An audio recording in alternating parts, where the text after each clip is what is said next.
bracha, bienvenue à tous. Alors on va voir ici les lois concernant le compte du Omer. Alors il est écrit dans la Torah Usfartem lachem mimachorat hashabbat, et vous compterez pour vous depuis le lendemain du Shabbat, miyam haviachem et Omer atenufa, depuis le jour où vous allez amener l'offrande du Omer qui va être balancée, sheva shabbatot, vous compterez 7 semaines, temimot chinina, ce seront 7 semaines entières. Alors nos sages, ils ont reçu que l'explication le lendemain du Shabbat. Ça veut dire que je dois commencer mon compte du Omer le lendemain du Shabbat. Ça veut dire quoi le lendemain du Shabbat? Nos sages, ils ont reçu qu'il s'agit du lendemain du premier jour de Pessah. On commence le compte du Omer et non pas le lendemain du Shabbat, comme ils ont voulu le dire les Tzdukim. Alors à l'époque de la Gemara, il existait une secte qui s'appelait les Tzdukim. C'était des juifs qui ne croyaient pas à la Torah orale. Ils croyaient seulement à la Torah écrite. Et dans la Torah écrite, il y a écrit le lendemain du Shabbat. Donc ils disent, écoute, le lendemain du Shabbat, c'est le lendemain du Shabbat, samedi. Le lendemain du samedi, c'est Shabbat. Le lendemain du Shabbat. Nos sages, ils ont dit non, ils ont reçu depuis Moshe Rabbeinu qu'il s'agit du lendemain du premier jour de Pessah. Puisqu'en fait, dans la Gemara, on a deux types de Shabbat. On a Shabbat Bereshit, ce qui est appelé Shabbat Bereshit, c'est-à-dire le Shabbat de la création. C'est le Shabbat qui revient toutes les semaines le samedi, c'est Shabbat Bereshit. Et aussi Yom Tov. Chaque Yom Tov, il est appelé Shabbaton. C'est aussi appelé Shabbaton. Donc, nos sages, ils ont dit c'est le lendemain du premier jour de Pessah. Et donc, c'est pour ça qu'on a une mitzvah de compter le Omer. Alors, nos sages, ils ont ramené au nom du Midrash Shiva Shavuot Tisperu Tispor Lecha Ve'asita Chag Shavuot Lashem Elokecha. Donc tu vas compter 7 semaines et après tu feras la fête de Shavuot pour Hachem ton Dieu. Alors pourquoi est-ce que la fête de Shavuot, elle dépend du compte du Omer? Alors le Midrash, il dit quelque chose de très joli. Il dit en fait, il y a écrit dans le Pasuk Taravdoun, vous allez servir. Quand le peuple d'Israël ils sont sortis d'Égypte, alors il y a écrit vous allez servir à Kadosh Baruch Hu. Et Taravdoun, il est écrit avec un noun à la fin. On aurait pu dire Taravdou. Non, on a rajouté le noun. De là, nos sages ils disent noun, la valeur numérique de la lettre noun, c'est 50, pour nous dire que dans 50 jours, vous allez servir Hachem, vous allez recevoir la Torah. Donc le Ham Israël, ils étaient très joyeux quand ils ont entendu ça. Ils ont dit quelle merveille, on va recevoir la Torah. C'est une joie. Donc chaque jour, ils comptaient. On a en tout 50 jours à passer. On a passé un jour, on a passé 2 jours, on a passé 3 jours, on a passé 2 semaines. Et chaque fois, ils comptaient. Et ils sont arrivés après au Matan Torah. Donc nous ici, on compte comme ça chaque jour. Ça montre notre joie, on est impatient d'arriver à Shavuot au Matan Torah parce qu'on reçoit à chaque fois la Torah. C'est une parenthèse, à chaque fois on reçoit la Torah à nouveau. C'est à nouveau on reçoit la Torah. Alors maintenant, il est écrit dans le pasuk Shiva Shabbatot Tispor Lach, Me'achel Charmesh Bakama, Tachel Lispor. Donc tu compteras 7 semaines. Alors, à l'époque, il y avait la Ketzirat à Omer, on coupait le Korban à Omer, on allait couper cette moisson-là, on l'a ramené au Beth Amikdash, mais de nos jours, on n'a plus le Korban à Omer, on n'a plus de Beth Amikdash malheureusement, donc la mitzvah, c'est un souvenir de l'époque du Beth Amikdash, et donc elle est des Rabbanan pour beaucoup de poskim, comme par exemple le Rokeach, Tosfot, le Rashba, et d'autres poskim, le Rosh, Rabbeinu Yerucham, le Maharam Mirotenburg aussi, et le Shulchan Aruch principalement, ils disent que c'est des Rabbanan. Et donc c'est pour ça que c'est mieux dans la formulation du Leshem Yichud qui est dit avant le Omer, c'est mieux d'éviter de dire la mitzvah positive de la Torah du compte du Omer, puisqu'au final c'est une mitzvah des Rabbanan. Alors celui qui a compté le Omer, et maintenant au moment de la bracha, pendant toute la bracha, il pensait qu'on était le 3e jour. Dans sa tête, on est le 3e jour. Et il fait la bracha. Baruch ata Hashem Elokeinu melech haolam, asher kideshanu b'mitzvotav vetzivanu, al sefirat haomer. Et là, il se rend compte, il dit, mais non, on n'est pas le 3e jour, on est le 4e jour ce soir. Qu'est-ce qu'il fait? Il compte le 4e jour. Il refait pas la bracha. Il compte le 4e jour, il dit Ayom, Arba, Yamim, la Omer, et il les quitte. Pas besoin de refaire la bracha, même si tu rentres toute la bracha, il ne pensait pas au bon compte. Donc, bien sûr, on fait la bracha avant de compter, bien que la mitzvah de Sefirat HaOmer, elle est des Rabbanan. Donc, comment on peut se permettre de dire dans la bracha Asher kideshanu bemitzvotav, qui nous a sanctifié de ses commandements, Vetsivanu, et qui nous a ordonné. Akadosh Baruch Hu, il nous a pas ordonné de nos jours. De nos jours, je ne suis pas ordonné a priori par Hachem de faire le Homer. C'est les sages qui ont institué de faire le Homer. Donc pourquoi je dis dans la bracha que Hachem il m'a ordonné? Et en fait, c'est écrit dans la Torah. La Torah, elle me demande d'écouter ce que disent les sages. Donc, quand la Torah, elle me dit, tu écoutes ce que les sages ils disent, les sages ils me disent, fais la bracha du Homer, fais le Homer.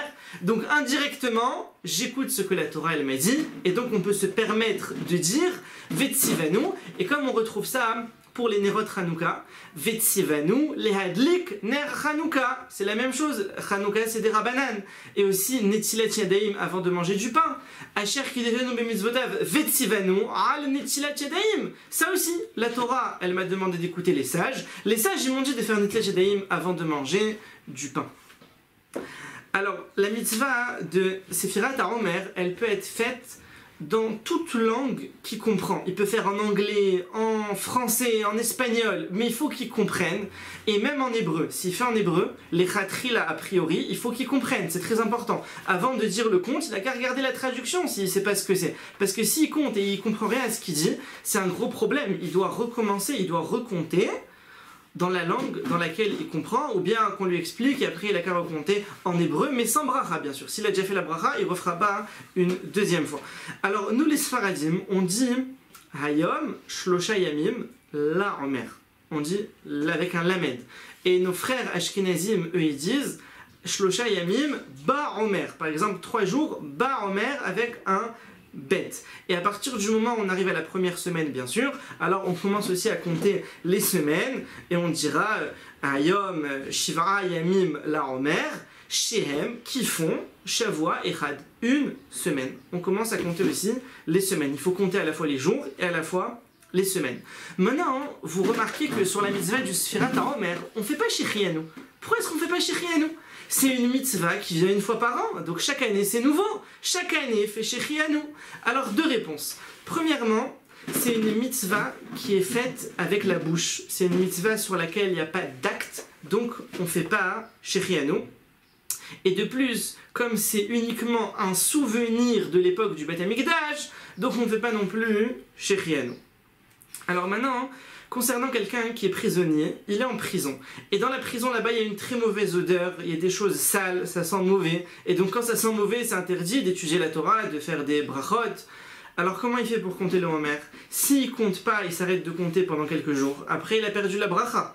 Alors il dit exceptionnellement, on peut lui permettre de compter sans bracha. Comme ça, quand il sortira de prison, il pourra continuer le compte du Homer avec bracha. Bien que, bon, c'est vrai, il a fait la mitzvah en comptant, c'est pas un endroit propre, tout ça, mais sans prononcer le nom d'Hachem.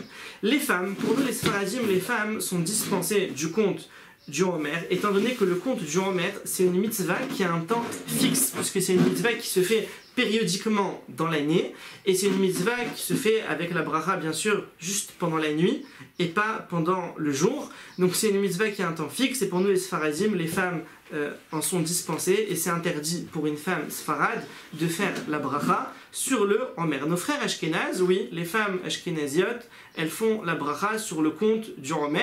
Pour nous les Sfaradim, hors de question, c'est bracha levatala, c'est une bracha en vain, et surtout al pi asot, selon le Zohar. Alors il vaut mieux surtout pas que les femmes comptent le Homer, et même sans bracha, selon le Sod. Alors il y a une mitzvah aussi d'éduquer ses enfants à compter le Homer chaque jour à partir du moment où l'enfant il est en âge d'être éduqué. Ça varie en fonction des enfants, mais c'est à peu près 6, 7, 8 ans. C'est l'âge où on commence à l'éduquer. Donc chaque soir, il faut lui dire compte le Homer tel et tel soir avec bracha. Il fait la bracha. Et pour un enfant, même s'il a manqué quelques soirs, c'est pas grave. Les soirs d'après, il pourra continuer à faire avec bracha, puisqu'il fait ce compte-là, il le fait midin chinour, c'est-à-dire en tant qu'éducation, pas en tant qu'obligation. Un enfant qui a grandi pendant le Homer. Au milieu du Homer, il est devenu bar mitzvah. Alors donc, qu'est-ce qui se passe? Le problème, c'est qu'une partie du Homer, il a compté avec bracha chaque soir, tout ça, mais il n'était pas obligé. C'était midin chinour, c'était une éducation, il n'était pas encore bar mitzvah. Et maintenant, il devient bar mitzvah. Donc à partir de là, chaque soir, il est obligé, en obligation, obligatoire, bar mitzvah, comment il fait?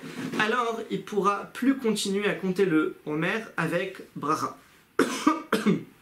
Il pourra plus continuer à compter le Omer avec bracha. Il pourra écouter la bracha du Chazan, du Shaliach Tzibour, et penser à s'acquitter, ou la bracha de quelqu'un d'autre et penser à s'acquitter, mais il pourra plus faire la bracha par lui-même. Si malgré tout il fait la bracha, on voit quelqu'un comme ça qui fait la bracha alors qu'il était bar mitzvah au milieu du Omer, etc., c'est pas grave, on n'est pas obligé de se disputer avec lui, on peut le laisser faire. Il y a quand même, il y a d'autres avis. Alors, bien sûr, la mitzvah du compte du Omer, elle doit être faite debout. Au moment où on compte le Omer, il faut être debout. Et nos sages, ils ont appuyé ça sur un pasouk. Mais Achel Chermesh Bakama. Bakama, dans les moissons, les épis. Tachel l'ispor, Shivarat Shavuot, tu commenceras à compter Shivarat Shavuot 7 semaines. Altikre Bakama. Ne lis pas un épi comme ça droit, mais lis Bekoma quand tu es debout. Ça veut dire que tu comptes le Omer debout. Mais si tu as compté le Omer alors que tu étais assis, c'est pas grave. Malgré tout, il est quitte. Et en particulier, quelqu'un qui est âgé, quelqu'un qui est malade, alors ils ont le droit de compter le Omer en étant assis. Ils sont entièrement quittes. Alors, on continuera, Bezrat Hashem, la suite de ces halachot. Tevorechu mipia Elion, soyez bénis de la bouche d'Hashem et à bientôt.